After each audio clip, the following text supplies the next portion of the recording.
Hey everybody, Matt Johnson here. Big news in the Nancy Guthrie demand letters. All 3 kidnapping-related notes linked to the disappearance of Today Show host Savannah Guthrie's mother are fake. It is more likely than not that the 2 ransom notes are real. Are you able to confirm that those have been determined to be fake? I'm not going to comment on that. So what's the real story here? Who should we believe? I would have to go with the news agency that is going to say, their sources say these things aren't real, rather than going with Levin's sources who are saying they are. That's a retired homicide detective weighing in as to whether or not these notes are real. But first, do me a favor, hit the like, hit the subscribe, and hype the episode. Now the case of missing Nancy Guthrie.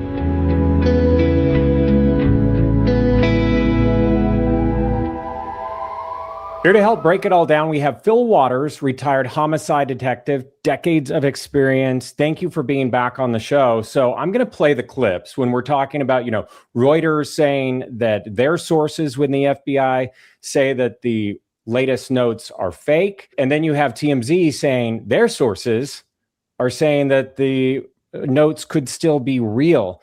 Before I play the clips, what's your initial thoughts? Well, thanks for having me back, Matt. I will tell you, I've got to go with Reuters rather than TMZ. TMZ is kind of the old Inquirer version on the interwebs now and on TV. And I always question, in both cases, I always question sources when they don't name these sources. And it's always sources close to the investigation and that kind of a thing. What does that mean? What does close to the investigation mean? Does that mean that the actual investigators are sitting in an office 2 doors down from the source and have no really working knowledge of what they're doing other than maybe some discussion they've heard in the hallway? So I would have to go with the news agency that is going to say, their sources say these things aren't real, rather than going with Levin's sources who are saying they are. Well, let me play the Reuters report that's been making all the headlines, and then I'll play the TMZ response for you and see if you pick up on anything. Investigators say all 3 kidnapping-related notes linked to the disappearance of Today Show host Savannah Guthrie's mother are fake. That includes 2 messages that surfaced shortly after 84-year-old Nancy Guthrie disappeared from her Tucson, Arizona home in late January, as well as a more recent note from someone claiming to know the kidnappers' identities. That's according to an FBI official who spoke to Reuters on Tuesday. The official added that the first 2 notes came from the same sender, but investigators determined the author was not connected to Guthrie's disappearance. How the FBI drew that conclusion was unspecified. One of those notes reportedly demanded millions of dollars in cryptocurrency. In an effort to test its authenticity, the FBI deposited a small amount of crypto into an account specified in the message. The money was never claimed. The findings now raise fresh questions about whether Nancy Guthrie was abducted for ransom at all. The Pima County Sheriff's Department, which is leading the investigation, declined to comment on the notes, but says the case remains active. Well, I certainly hope that it remains active. But what stood out to me there is the big question as to whether or not she was abducted for ransom to begin with. What did you hear in that report?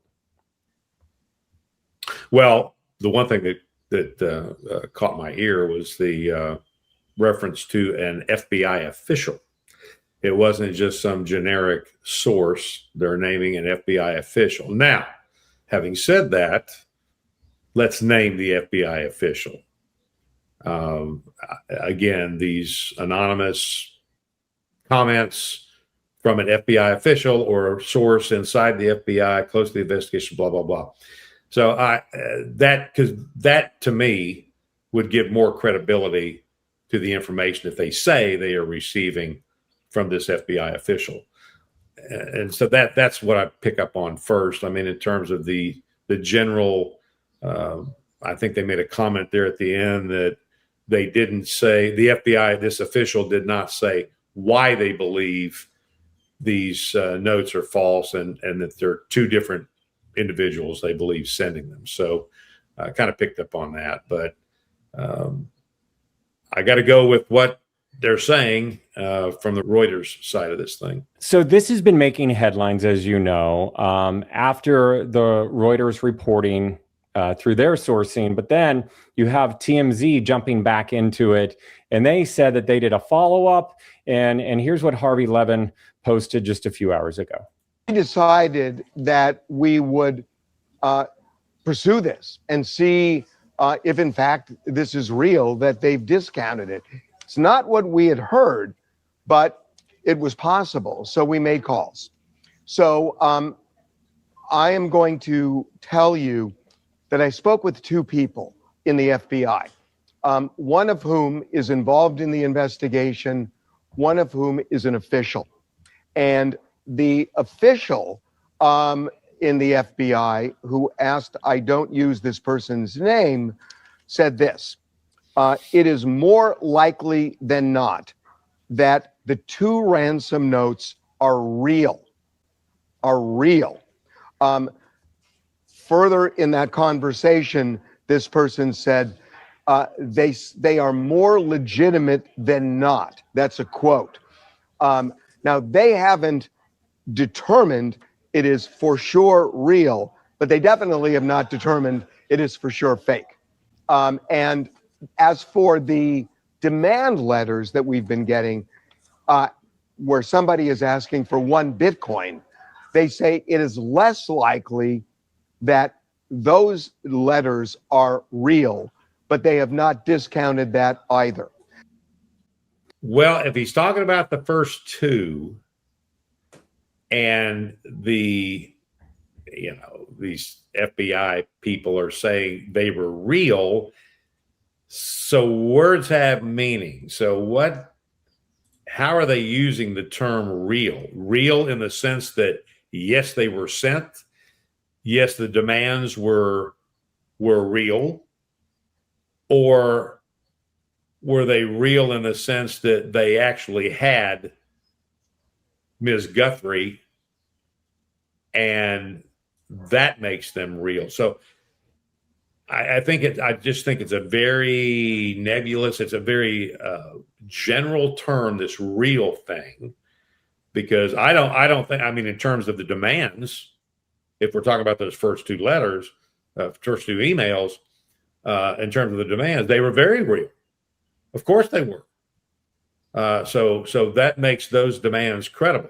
I don't know that it makes the people making the demands the credible suspects in the case. So we've got so many. This is a Pandora's box of directions to go every time something comes in, especially related to emails and that kind of a thing. And then he goes around, and of course, in the next part, he's saying that they're saying that this last series of emails or notes, as they're calling them, where this 1 Bitcoin is being demanded, that's not real. Well, okay, now how are we defining? It's kind of the old whatever the definition of is, right? So how are we using the term real in explanation of these two separate demands, these two separate emails and notes? So his post earlier today goes on, and I want to play a little bit more for you. We have told you before that we had as many as 5 FBI agents on phone calls at the same time with our IT team, trying to find out who sent these ransom notes or these alleged ransom notes. And they have not been able to do that. We are told today that they are still pursuing those 2 notes, the 2 alleged ransom notes. They have not determined. What does that mean, that they're still pursuing it to try to get an IP address to try to track someone down? Is that what you think? Well, he's just stating what they're doing, which is yes. So my I think we may have talked about this last time. This digital evidence that they're tracking and tracing, it is time consuming to do. And I have tracked IP addresses to threat cases to the box where this actually has been sent, where the email has been sent, and I've got the person who sent it sitting right there. So it can be done.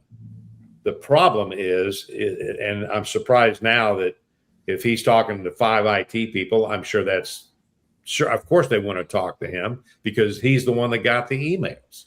So they're still working on that from the perspective of trying to track down to get to the piece of equipment that actually sent these emails out. Now, I think we talked about it last time. If these people are that sophisticated in the world of digital communications, I mean, routing all of these emails through different routers going overseas and coming back and so forth and so on will confuse and cause a problem for trying to backtrack those things to its original source. So, I don't have any, what he is saying here now is, it's kind of like, thank you, Captain Obvious. I mean, it's what they're doing. And so I don't, that will never, the pursuit of that type of evidence is not going to stop until they get to the end of the road on it.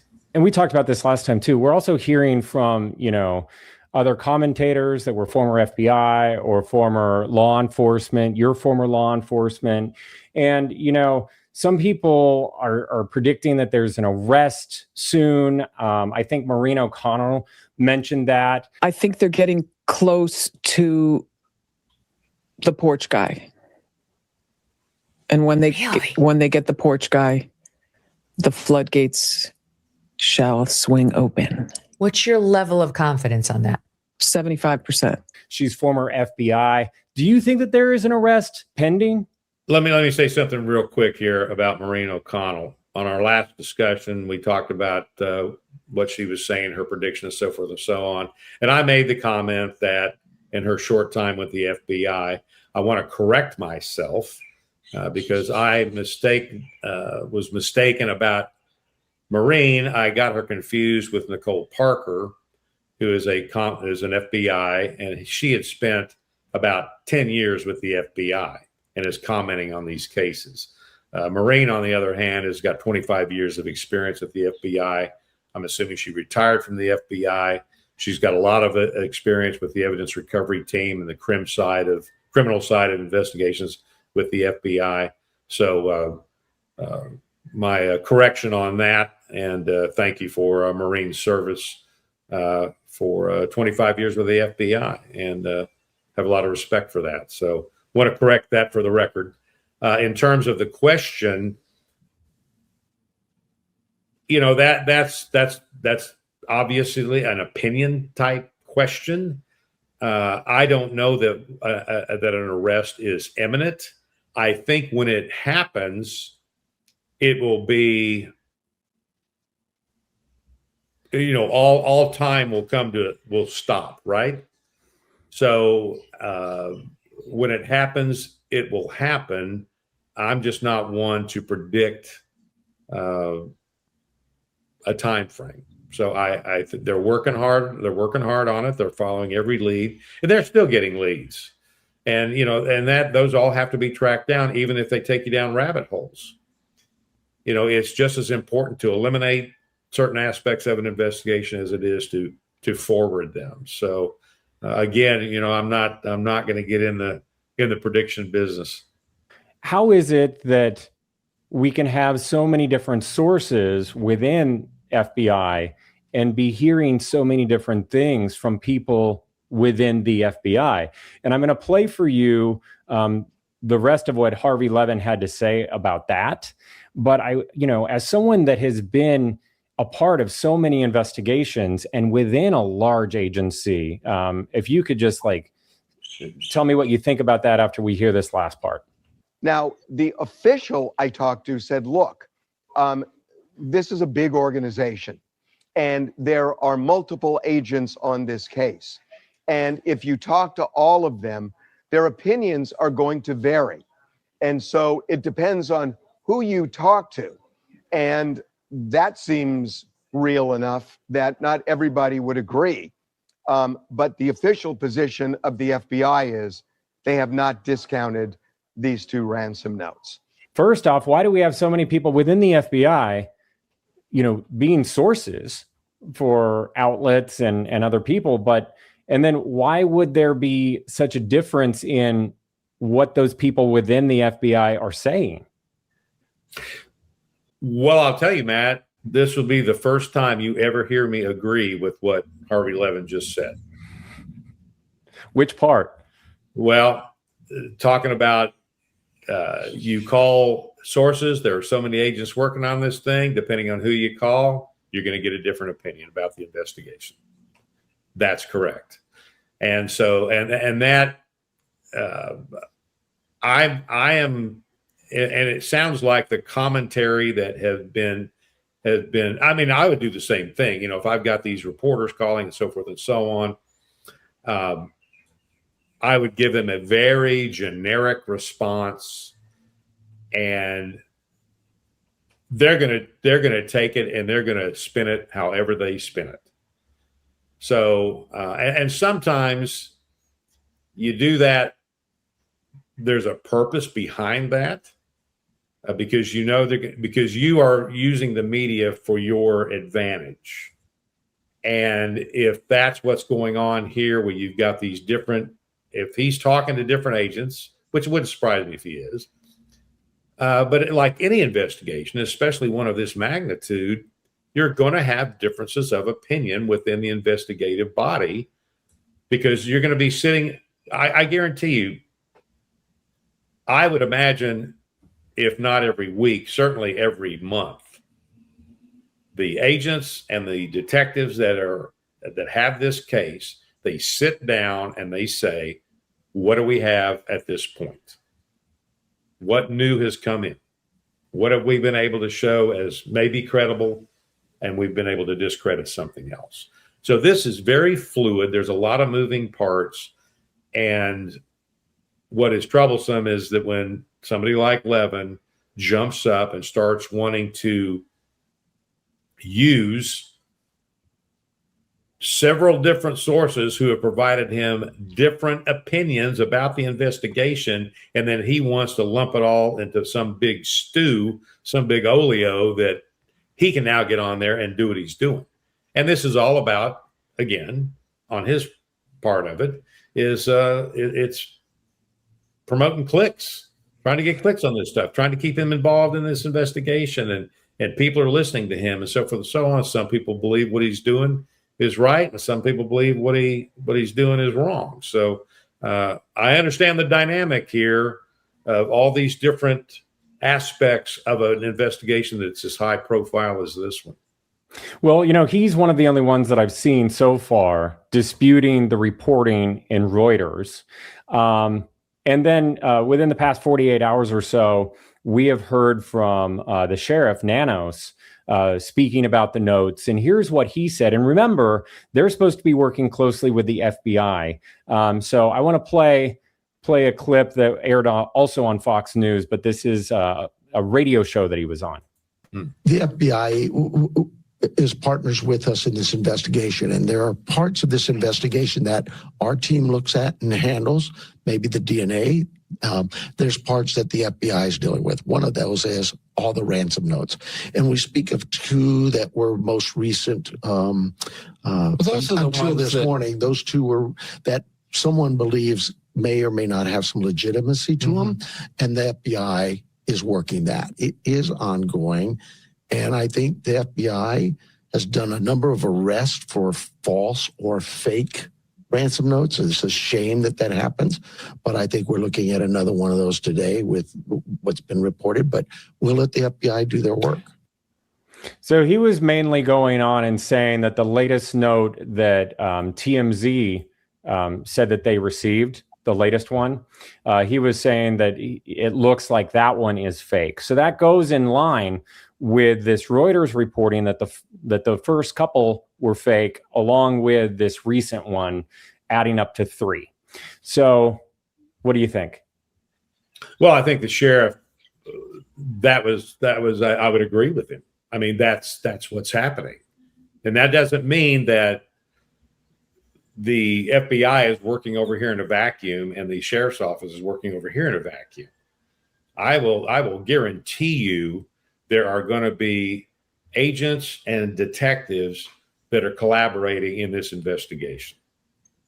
And so, but he was distinguishing the areas of expertise that are being pursued by the people that can pursue those areas of evidence. So, i.e., and we've talked about this before, the FBI has a forensic digital investigative team, a component that's all they do. The sheriff's office does not. So they're doing what they are best at. And that's when the FBI, I've worked kidnappings in Houston, and the FBI is always brought in to supplement the investigation because they have resources that, in my case, Houston Police Department did not have. Although we do have digital forensics people that are working in collaboration with the FBI folks. So again, these are not 2 separate investigations by 2 separate agencies. It's one investigation. It's a collaborative effort. And he's just distinguishing the areas of responsibility that they are most suited for. In terms of the note that they're talking about, that Reuters seems to be talking about, he stated what we've been talking about here today, that there's a belief that note is not, there's no credibility to it. And so what Levin is doing, he's taking different aspects of the emails and the notes and he's conflating them to make this point that he's got these sources of information and he's got these sources within the FBI to give him some kind of credibility. I believe. I mean, he's just, and that's why it's so confusing. And we're sitting here watching what he's saying, and we're sitting here trying to determine what notes is he talking about. He's talking about the 2 emails at the beginning of this thing. Is he talking about the one that can't, and then he kind of conflates them all together, and it gets very confusing about what's happening. I think the bottom line here is what Sheriff Nano said about who's doing what, and at least he's addressing the credibility of this last note.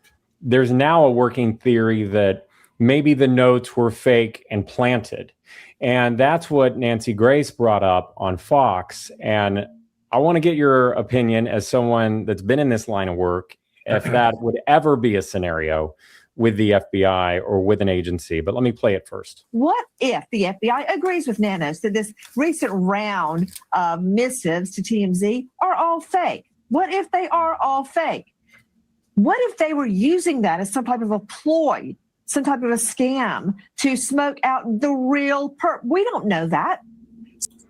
Would there ever be a situation where the FBI plants notes in the public and to agencies like TMZ to smoke out the real perpetrator?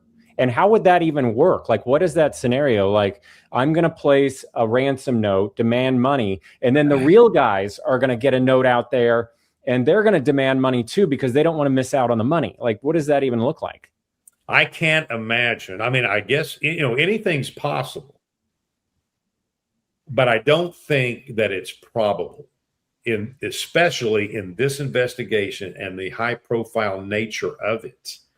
Why in the world? We've already got emails demanding ransom and all these other things. Why in the world would the FBI and the sheriff's office detectives think that it's going to draw somebody out to plant a fake ransom email or ransom note that the FBI came up with? We've already got that going on. It's already happening. I heard saying that, are they, the impression I'm getting is that she's implying that there is a ruse here, possibly, promoted by the FBI and the sheriff's office, colluding together to put out some fake ransom demand, and thus by putting some heat on the people that actually did it. We're already past all that. We've got all the digital, the email communications and all that. I just don't see any need to put out a misinformation counter intel email to try to smoke somebody out. I mean, that doesn't make any sense to me at all from the aspect of a detective who's working a case. I think that, maybe we even have to consider the sources, right? Like who's reporting this and who they might be talking to a little bit more, and maybe re-listen to what Savannah was saying, because I trust everything that she's saying because she's the family. She's closest to this thing aside from investigators, right? So I kind of wanted to play a clip from her interview on the Today Show when she's talking about the notes. And of course, this is a fast moving investigation, even though it feels that it's at a snail's pace. But let me play part of what she said about the notes. The ransom notes or ransom requests came. Did you believe those to be real? There are a lot of different notes, I think, that came. And I think most of them, it's my understanding, are not real. And I didn't see them. But, a person that would send a fake ransom note.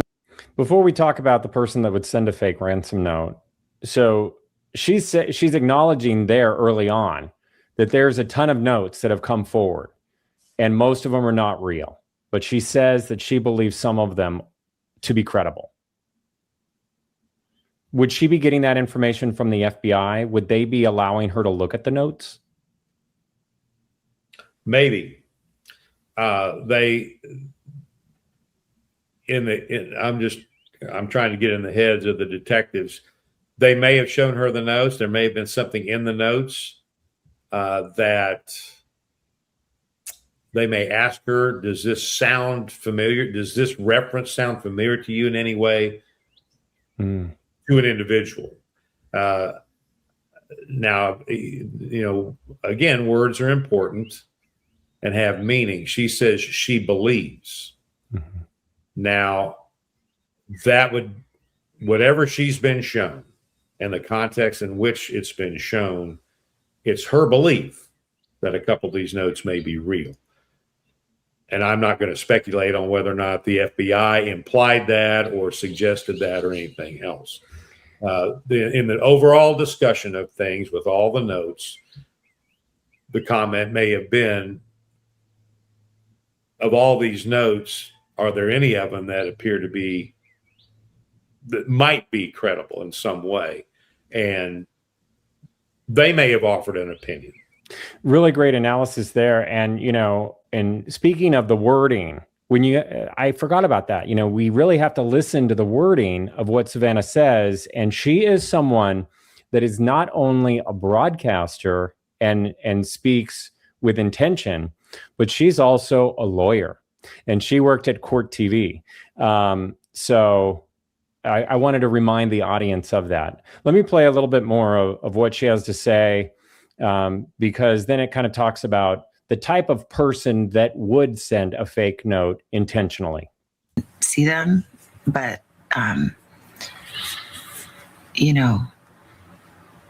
a person that would send a fake ransom note really has to look deeply at themselves. Yeah. To a family in pain. But I believe the two notes that we received, that we responded to, I tend to believe those are real. Really? Mm-hmm. So, and that goes along with the same topic of these two notes early on, and then the latest note with Harvey Levin making the three that we're analyzing now. Given at the time what they knew and what they were feeling, that for her lent some credibility to them, and so she believes that they were real. Now, this interview was taken, weeks later, and she's had some time to reflect on it. But I think it's interesting that she says she believes, which means that the FBI, the detectives, did not say, "Hey, look, we think these things are credible. We think there's a degree of credibility to them, but look, where it's a sliding scale." And the first two, I guess, it's kind of like getting your story out there first, right? So the first two emails that come in, we want money, we've got her, this and that, and this and that. They got to the game first. And so, which tends to give some credibility to those people sending those emails. Now, regards to people sending emails and putting them through this pain, in my world, I would put them on the same level as the people that actually took Ms. Guthrie. It's just been ongoing pain. Here is the latest plea by Savannah, and this was made right before that latest note to TMZ demand letter was sent. This is a moment to tell you that we need your help. We're begging for your help, and I'm not going to miss that opportunity. And so please, if you're watching, Yes. no matter how small, the reward is there. You can tell us. It can be anonymous. Please do the right thing for us, for our family, for our children. And we love our mom, and we'll never stop looking for her. Never. Still in such pain. I don't know. You've dealt with a lot of families that are struggling for answers in your career. Well, I would say this. I mean, bless Savannah's heart. I mean, that is painful to watch. And she she lives with this every day. There's not a moment in the day that she's not thinking about her mother and bringing this thing to a close. And so that's heartbreaking to watch. I certainly give her all the respect in the world. It's on a national platform like that and just pouring out just raw emotion, and good for her. I mean, that she's willing to stand up there and say, "Look, we're still hurting. Somebody out there knows something needs to be made. A call needs to be made." So, I continue to keep her in my prayers and that family. I mean, that's and she knows that. She knows about that higher calling that she has to be able to be strong in this struggle. And she's talked about that with the example that her mom set for her, and her relationship with Christ. And so, good for her. And we're hurting for her. We definitely are, and someone knows something. Fil Waters, thank you so much. Retired homicide detective, decades of experience. You're a master interrogator, and you're an all-around great guy. I really appreciate your time on this. Well, I appreciate it, Matt. Thanks for having me back. Look forward to the next time. Anyone with any information, please call the number on your screen, 1-800-CALL-FBI. You can remain anonymous. Let's hope that Savannah Guthrie and her family get some answers soon. Also, please hit the like and subscribe. I'll keep you updated on this case. In the meantime, take care of yourself. I'll see you next time.